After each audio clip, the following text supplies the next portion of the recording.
हाय दोस्तों, कैसे हैं? ठीक ही होंगे आप सब लोग। तो देखिए, आज हम आपके साथ लेकर आए हैं 10 प्रश्न जो कि बीपीएससी के लिए बहुत महत्वपूर्ण प्रश्न माने जाते हैं। जैसे प्रश्न तो काफ़ी अच्छे खासे हैं। देखते हैं बिना समय को बर्बाद किए हुए, आते हैं अपने प्रश्नों की ओर। तो देखिए, प्रश्न क्या कह रहा है, मिजोरम को पूर्ण राज्य का दर्जा कब दिया गया? Option A 1972, option B 1987, option C 1982 और ऑप्शन डी 1977। तो इसका सही आंसर ऑप्शन बी होगा 1987 ईस्वी। तो देखना, अगले प्रश्न देखते हैं। बट इससे पहले आप ये सुन लीजिए कि बगल में थोड़ा सा शादी है। अब इसके वजह से आवाज़ आएंगे हल्का, तो उसके लिए परेशान नहीं होना है। टोटल मात्र 10 ही प्रश्न करेंगे हम सब लोग। तो आइए देखिए, अगला प्रश्न क्या कह रहा है कि हाल ही में 18वीं विश्व सुरक्षा कांग्रेस का आयोजन कहाँ किया गया? Option A Khajuraho, option B Jaipur, option C Nai Delhi और ऑप्शन डी गांधीनगर। जो कि इसका सही आंसर ऑप्शन बी हो जाएगा, जयपुर। उसके बाद अगले प्रश्न की ओर आगे बढ़ते हैं। देखिए, अगला प्रश्न क्या दिया है कि हाल ही में इनमें से किसने इंडिजेंस टेक्नोलॉजी क्रूज मिसाइल का सफलतापूर्वक प्रशिक्षण किया? Option A ISRO, B NASA, option C Japan की स्पेस एजेंसी या ऑप्शन डी डीआरडीओ। तो यह डीआरडीओ के द्वारा किया गया, जो कि सफल प्रशिक्षण किए गए थे।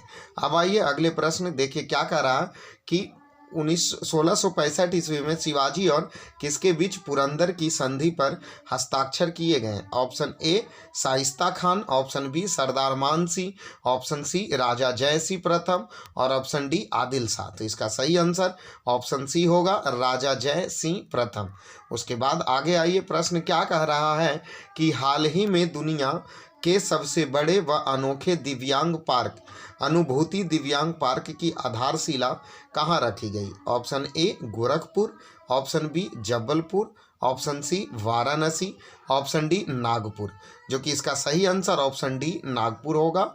और उसके बाद देख लीजिए अगले प्रश्न की ओर कि किस राज्य को 1972 ईस्वी तक नॉर्थ ईस्ट फ्रंटियर एजेंसी निफा के रूप में जाना जाता था? Option A Sikkim, B Meghalaya, C Arunachal Pradesh और डी मिजोरम। तो ये निफा अरुणाचल प्रदेश में था, इसीलिए इसका सही आंसर ऑप्शन सी नेफा हो अरुणाचल प्रदेश होगा। उसके बाद आते हैं अगले प्रश्न पर। हाल ही में किस भारतीय अमेरिकी को वर्ल्ड बैंक के नए प्रेसिडेंट के रूप में नामित किया गया? Option A Ajay Banga, option B Ajay Danga, option C B V R Subrahmanyam, option D Parameswaran Iyer. तो इसका सही आंसर हो जाएगा ऑप्शन ए अजय बंगा।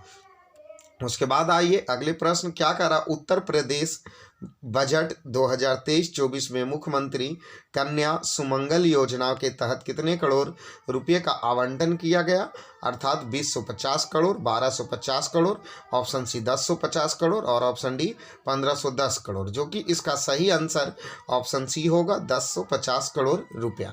और उसके बाद अगले प्रश्न आइए, क्या कह रहा है कि हाल ही में कौन यूपीआई लाइट लॉन्च करने वाला पहला पेमेंट बैंक बन गया? तो option A Jio payment bank limited, option B Airtel payment bank limited, option C India post payment bank limited और option D Paytm payment bank limited. जो कि इसका सही आंसर ऑप्शन डी होगा, पेटीएम पेमेंट बैंक लिमिटेड। उसके बाद इसका अगले प्रश्न देखते हैं कि क्या पूछ रहा, जो कि आखिरी प्रश्न है कि भारत के पहले मुख्यमंत्री राष्ट्रपति कौन थे? Option A doctor Zakir Hussain, option B APJ Abdul Kalam, option C Badruddin Tyab ji या ऑप्शन डी इनमें से कोई नहीं। तो जो कि इसका सही आंसर डॉक्टर जाकिर हुसैन होंगे। तो ये हमारा 10 प्रश्नों का सेट। तो अब बस आप सब लोग बने रहें, इसके लिए धन्यवाद। तो फिर मिलेंगे अगले सेट में अगले टॉपिक।